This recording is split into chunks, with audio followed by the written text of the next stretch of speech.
Oi pessoal, tudo bem? A gente voltou do SXSW lá de Austin, no Texas, agora em 2025, essa edição cheia de insights para compartilhar no nosso Giló na Rua. Pega seu caderno, seu bloquinho para você anotar, porque hoje a gente vai falar sobre inteligência artificial, acessibilidade, neurodiversidade e o futuro das coisas. Vai ser muito legal. Então se prepara e bora com a gente para mais um Giló na Rua, versão SXSW.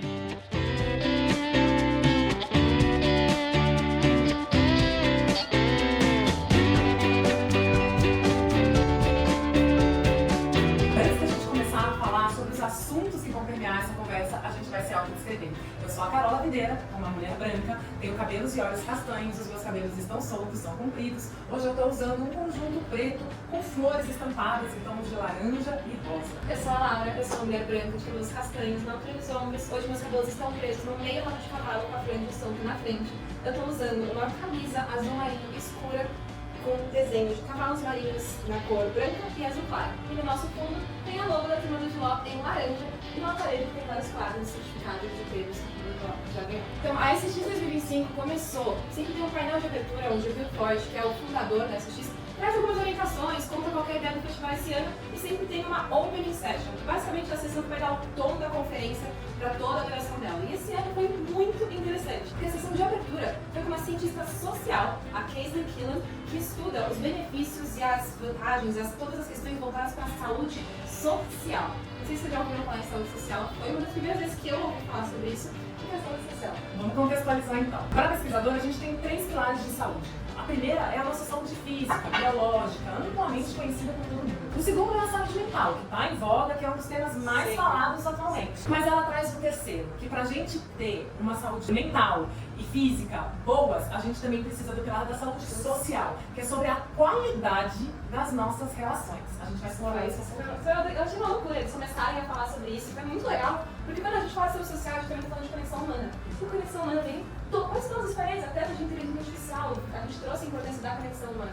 E achei alguns dados muito legais que a Kaislyn trouxe na sessão de abertura, é que quando você tem uma saúde social boa, você consegue aumentar a sua expectativa de vida em até 7 anos.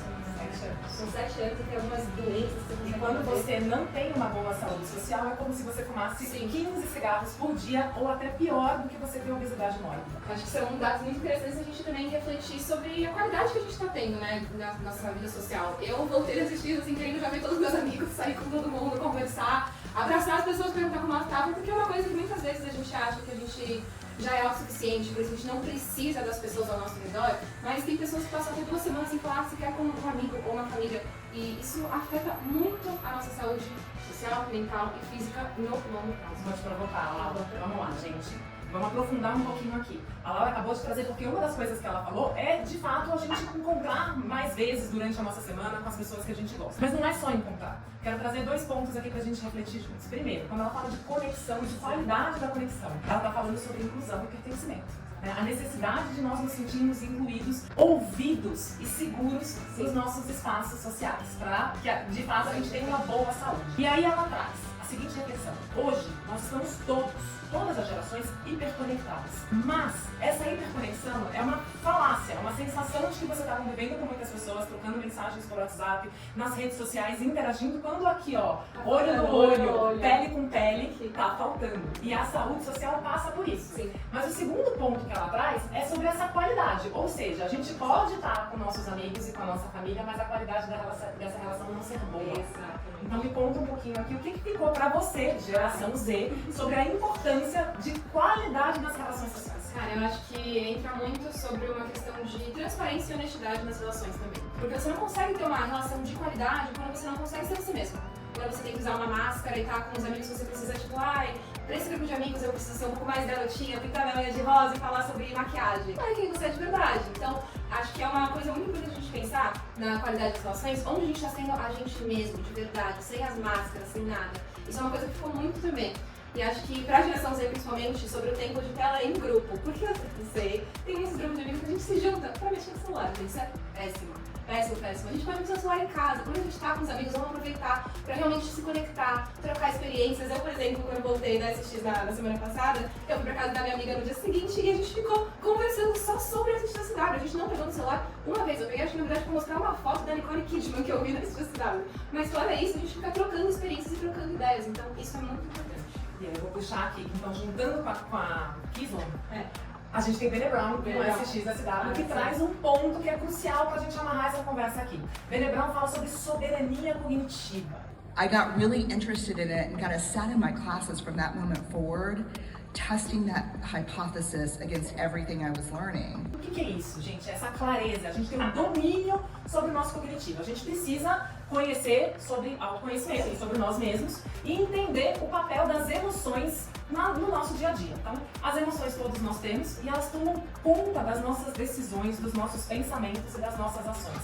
Para se ter soberania cognitiva e conseguir construir intencionalmente uma saúde social, a gente precisa conseguir manejar, a gente precisa ter controle sobre as nossas emoções, ou seja, saber nomear aquilo que a gente está sentindo e saber se a gente vai agir ou se a gente vai reagir ou se a gente vai dar um tempinho para aquilo que a gente está sentindo ao invés de sair por aí no piloto automático, assim, julgando tudo. E se a gente está agindo sobre a influência de alguma outra coisa externa também, que a soberania cognitiva que ela trouxe também, vem muito sobre as questões de como a gente está deixando o nosso meio influenciar as nossas decisões. A gente está num mundo, como a gente já trouxe, hiperconectado. Então, qualquer lugar que você olhar, você vai ter um estímulo que pode te influenciar com uma decisão. Então, a soberania cognitiva também é sobre saber como deixar ou não deixar esses fatores externos influenciarem.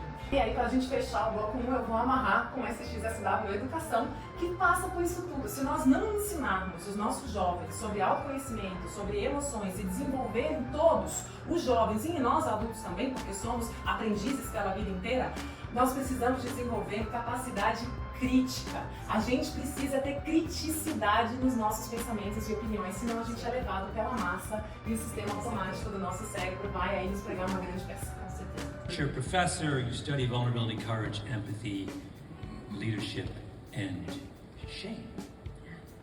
We wanted to start with shame because we were talking about this all yesterday. Vamos apresentar um pouco do Meslava. Vamos falar de neurodiversidade e neurodivergência. Ainda teve muitas pessoas achando que a pauta não ia entrar, de diversidade não ia entrar no SX. Ao contrário, ela foi tratada com muita honestidade, apesar desse momento conturbado político norte-americano. Ela foi falada e trazida de maneiras muito relevantes, tanto para a escola quanto para o mercado de trabalho. Queria trazer 2 pontos e pedir para você compartilhar os seus insights também. Mas o primeiro ponto que eu queria trazer é em relação às pesquisas. Ciência, gente. A quantidade de pesquisas apresentadas no festival sobre, não é brincadeira, TDAH, autismo, mascaramento, masking, que a gente chama de masking no mercado de trabalho e nas escolas. Então, como as pessoas autistas, que precisam de menos suporte, têm tentado mascarar o seu autismo por conta dos estereótipos. A mesma coisa, acho que acontece com o TDAH. A importância de se trazer esse tema, o que as pesquisas mostram de dados, a Laura já vai trazer informações para vocês. Mas também uma coisa que reforça muito a educação inclusiva. Em todos os painéis sobre neurodiversidade, no mercado de trabalho e na escola, foi falado sobre o reconhecimento de talentos individuais. Mais uma vez, a educação inclusiva se fazendo presente, né? Sobre a nossa necessidade de olharmos para o indivíduo e querer parar de tratar ser humano por média conceito de matemática. Mas, Laura, conta um pouquinho dos seus principais insights e acho que de dicas, né? Dados e dicas sobre neurodiversidade. Olha, eu fui em muitos painéis sobre neurodiversidade e eu ouso dizer que os painéis desse ano sobre neurodiversidade foram bem melhores do que eu fui ano passado. Por quê? Porque eu me senti representada pela primeira vez. Foi a primeira vez que eu fui em um painel sobre TDAH, que era composto 100% por pessoas com TDAH. Foi a primeira vez que eu fui em um painel sobre autismo e sobre neurodiversidade, que era composto metade por pessoas autistas, metade por pessoas com TDAH. Isso é muito lindo. Ou pesquisadores. Mas os pesquisadores são TDAH também. TDAH Tipo, isso eu achei lindo, porque a gente vê muitas vezes um especialista, tudo bem, tem seu lugar de fala como especialista, mas não vive aquilo, vem trazer. E quando a gente traz pessoas que realmente têm TDAH, têm autismo, pra falar sobre isso, fica muito mais legal o debate. ADHD job, right?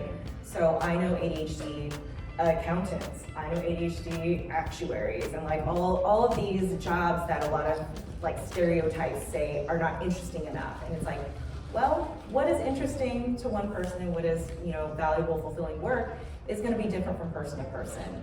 And also, skills can be picked up and learned. So even though it might not be like automatic for me to balance a bunch of logistical administrative tasks, eventually I was able to create a system that worked really well for me and continue that on. So, yeah. Então, queria começar com alguns dados muito interessantes. Sabia que mais de 50% da geração Z é neurodivergente? E ela é a geração que está mais entrando no mercado de trabalho agora, o que só mostra como a gente de fato precisa preparar o mercado de trabalho. Esses dados são dados americanos. São dados americanos, sim, dados americanos. A gente vai colocar a fonte aqui embaixo na descrição do vídeo para vocês poderem conferir os estudos. Mas isso mostra como a gente precisa preparar o mercado de trabalho não só para a geração nova que está entrando, mas também para as questões de neurodiversidade. Então, acho que insights muito importantes que eles trouxeram foi que coisas que a gente sempre fala aqui no canal do Primeiro de Logo.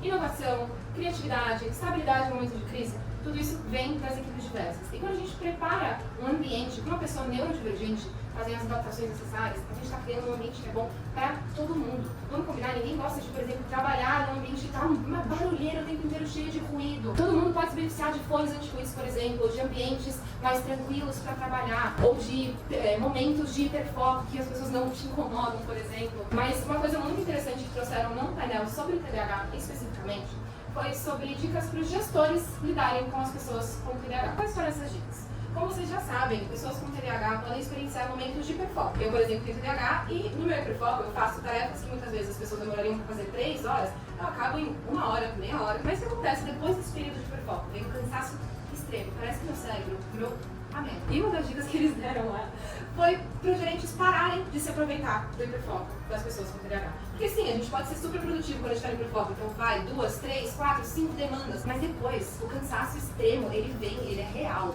Isso pode levar muitas vezes a um burnout e a gente pode parar de ter criatividade, parar de conseguir inovar, então a gente fica muito cansado. Então a primeira dica é, não abuse do hiperfoco das pessoas com TDAH. A segunda dica foi, pensando justamente nesse hiperfoco, dê mais momentos de pausas entre as atividades. Uma terceira dica que trouxeram foi sobre autoestima. Eu acho que isso se aplica muito não só a pessoas com TDAH, autismo, neurodiversidade em geral. Neurodivergentes têm até autoestima um pouco mais baixa. E isso, a gente pode ajudar as pessoas que têm essa autoestima mais baixa quando a gente oferece feedback contínuo e constante. Por exemplo, eu com TDAH posso um dia, eventualmente, entregar um texto para a Carol, o texto estava com um erro de digitação. Se ela não me apontar aquele erro na hora que eu cometi aquele erro, eu vou esquecer, porque o meu cérebro funciona desse jeito. E aí quando ela vier apontar, sei lá, uma semana depois, falar, olha, porque aqui você fez isso, ela guardou o feedback, né? Aqui você fez isso errado, isso errado, isso errado. A chance de eu ter uma crise é muito maior do que se ela na hora parar e me apontar, ó, aqui tá com um erro de digitação. Ou o certo seria você colocar a frase desse jeito. Ou elogiar o trabalho de uma pessoa. Isso vale para qualquer tipo de pessoa, não só pessoas neurodivergentes. Mas quando você elogia, você está validando e você está motivando aquela pessoa. Acho que vale aqui, perfeito o que você traz, a importância do feedback, mas de saber dar o feedback. E que o feedback, como você também apontou, gente, vou reforçar, ele não vale só para quem tem TDAH. O feedback é um processo extremamente potente, neurocientificamente falando, para a aprendizagem de qualquer pessoa em qualquer idade. Então, o não se aproveitar do hiperfoco é entender, inclusive, quando que a pessoa entra no hiperfoco. E o hiperfoco, ele também não faz parte só do TDAH. Exato. Autistas têm hiperfoco, altas habilidades e superdotação também têm hiperfoco, e esse cansaço precisa ser respeitado quando a gente sai dele. Eu acho que, voltando um pouquinho também, a gente está falando de feedback, isso é muito importante. Mas também para você ajudar a prevenir a ansiedade. Então você mandar a pauta da reunião que você vai ter amanhã com um pouquinho de antecedência. Porque a pessoa não fica, ai meu Deus, o que meu chefe vai falar comigo naquela reunião que tem às 10 horas da manhã? Manda um invite da reunião, ó, reunião às 10 da manhã pra gente discutir o projeto X, Y e Z. Porque a pessoa já se prepara com antecedência. Já sabe o que esperam dela. De novo, gente, pensar nisso para quem é neurodivergente é a grande pista para quem não é. Porque quando a gente está falando dessa diversidade, corporativo, é dessa diversidade que vai abrir espaço para inovação e criatividade. Se todo mundo pensar igual e responder igual, a gente não tem criatividade e inovação. Mas o olhar tem que ser ampliado. A gente não pode achar que a gente está fazendo uma ação só para quem é neurodivergente. A gente está fazendo uma ação para um ambiente ser mais inclusivo, para as pessoas se conectarem, para a gente ter soberania cognitiva e qualidade social. Mais uma dica que deram agora para as pessoas que têm TDAH ou que são neurodivergentes é usar uma técnica chamada body dumping. O que é o body dumping? Você se duplicar quase. É você trabalhar em pares. Existem até sites na internet que você pode se inscrever para você logar numa sessão online, onde você fica junto com uma pessoa que também tem um monte de coisa para fazer e vocês duas estão trabalhando juntas. Isso é uma ferramenta de motivação. Você pode fazer isso no escritório, você pega uma dupla de trabalho, senta cada um no seu lado da mesa, vão trabalhando, fazendo suas tarefas, ou online nesses sites que a gente também vai deixar indicado aqui na descrição. Outra dica muito importante que deram para pessoas com TDAH é como a gente faz as tarefas. A gente geralmente, quando a gente tem uma tarefa muito difícil, muito chata, a gente fica assim, né, se escondendo, não sei, não é comigo. Mas a dica que eles deram para conseguir melhorar e realmente performar essas tarefas difíceis é começar Começar por uma coisa leve, como se fosse uma entradinha. Tô comendo num restaurante, tô comendo uma entradinha, uma coisinha leve, uma tarefa mais tranquila. Aí o prato principal vai ser essa tarefa difícil. Mas como a gente já fez uma tarefa leve antes, o cérebro já tá aquecido, já tá mais tranquilo para fazer essa tarefa difícil. Acabou essa tarefa difícil? Toma uma coca, uma água e prepara para a sobremesa. Uma tarefa mais gostosa que você tem prazer de fazer. Isso pode ajudar muito na sua organização e na sua produtividade. E se você tiver alguma dica para compartilhar, deixa aqui nos comentários que a gente quer saber. Acho que pra fechar, Para fechar, eu vou fazer uma colocação para o próximo bloco. A gente também tem que considerar que hoje existem ferramentas tecnológicas para nos ajudar, tanto nos feedbacks quanto nos planejamentos, e aí a inteligência artificial está a favor dos gestores e dos educadores. Exato. Bloco 3, inteligência artificial. Vou trazer aqui as coisas muito legais e as assustadoras que a gente assistiu lá, mas trazendo o primeiro ponto importante, que foi altamente falado, que para a gente chegar nesse futuro com essas todas as inteligências, é preciso muito cuidado com a proteção de quem usa a inteligência artificial e de quem ensina a usar. Vamos puxar primeiro para a escola, que a gente saiu daí, largamos no SX Edu. Gente, só se fala em talento individual na escola e essa aprendizagem individualizada. E existem já diversos recursos de inteligência artificial para flexibilizar currículo, adaptar currículo, ajudar o professor e a levar aí toda essa individualização para dentro da sala de aula. Quando a gente sai da educação e vai falar de futuro, Amy Webb, Scott Galloway, o Ian, todos eles trazem ali cenários desafiadores também, trazendo aqui o cuidado deles ao apresentarem o que eles estão prevendo, né, a responsabilidade que a gente tem que ter. Mas primeiro, quando eles falam de futuro, eles estão falando de 2035. Esse primeiro é amanhã, É amanhã, 10 anos. E aí eles começam a apresentar, ele passa por biotecnologia, por sensores avançados lá. Eu vou deixar para você contar o que é esses sensores, que é aquela parte de terrorismo, eu fiquei em choque. De novo, a gente tem que ter soberania cognitiva para escutar essas coisas. E ela também traz muitas questões de robôs híbridos. Robô com cotovelo. Vou pedir para as meninas ver só que alguém coloca na tela um robô com cotovelo, articulação mexendo. Pele, né? Pra gente ter a sensação de tocar o robô e achar que a gente está tocando um ser humano. Coisas assim que assustam. Living intelligence is not like water or air. Living intelligence underpins things. It makes decisions on our behalf, and it's not going to follow the rules that we currently understand. If history proves correct, we're going to ignore living intelligence until it's too late. So this is not the time to sit back and throw up your hands in the air and say, there's nothing we can do. Mas conta um pouquinho dos seus insights. Gente, eu saí assim, impressionada, cabeça explodindo da palestra da Amy Webb. Com um pouco de medo e um pouco de esperança, porque ela apresentou no final cenários distópicos para esse futuro que é amanhã, que é 2035 no caso. A gente tem possibilidade de a gente conseguir fazer vários avanços com a inteligência artificial, usando ela para o bem. Um exemplo que ela trouxe foi, por exemplo, um problema que a gente enfrenta hoje diariamente é a questão de ruídos nas ruas e nos lugares públicos. Existe uma tecnologia que, acho que, se não me engano, já está em desenvolvimento, que é para criar um alto-falante que fica na rua, que emite uma frequência sonora que meio que cancela esses ruídos externos que já tem e promove um ambiente mais pacífico, sonoramente. Que lindo, imagina isso para uma pessoa da gente assim. Nem pra qualquer Nossa, coisa. pegou é um prato cheio. Mas, ao mesmo tempo, quando a gente está pensando na IA, a gente também tem que tomar muito cuidado para não ir para um caminho ruim, para um caminho mal. Ela deu um exemplo que esses mesmos alto-falantes que podem ajudar tanto a reduzir ruído, eles podem ser utilizados também como uma arma biológica para um terrorismo climático, para algum episódio de violência. Então, são coisas que a gente está, acho que, numa linha muito tênue de onde a gente quer ir. E por isso que a gente tem que tomar muito cuidado, e todos os painéis que falavam de inteligência artificial ressaltaram a importância da conexão humana, da parte humana da inteligência artificial. Ou seja, a gente não pode deixar de olhar para as políticas públicas, para a necessidade de regulação do uso disso, do treino, da segurança que a gente vai oferecer. Porque a tecnologia ela pode ser muito favorável para o nosso desenvolvimento, mas ela também pode ser muito prejudicial. E acho que aqui um ponto importante também é o que quando a gente fala de mercado de trabalho versus inteligência artificial. Porque vem o primeiro rumor que as pessoas vão perder os seus empregos, né, que ninguém vai ter emprego e que vai todo mundo ser dominado pelos robôs. Não é bem isso que eles falam, não, gente. Aqui a importância é que o mercado de trabalho está se transformando. As profissões estão se transformando. Sim. Inclusive, eu e Laura pegamos um Uber sem motorista. Chegamos no carro sem um motorista, sem um humano dirigindo o carro. Estamos aqui vivas, chegamos bem. Mas o que eu quero dizer com isso? Que a gente precisa se antenar para quais vão ser essas profissões. E aí tomar um cuidado ainda maior para a desigualdade não aumentar, porque as pessoas precisam de educação tecnológica, as meninas principalmente precisam ser formadas em STEM e a gente precisa aprender sobre inteligência artificial para a gente não ficar pra trás. Exatamente. Acho que para fechar um pouquinho essa questão de tecnologia e inteligência artificial, uma coisa que eu achei muito diferente, que eu não tinha visto antes, que não se respeita a nenhuma tecnologia em desenvolvimento, é mais sobre conceitos.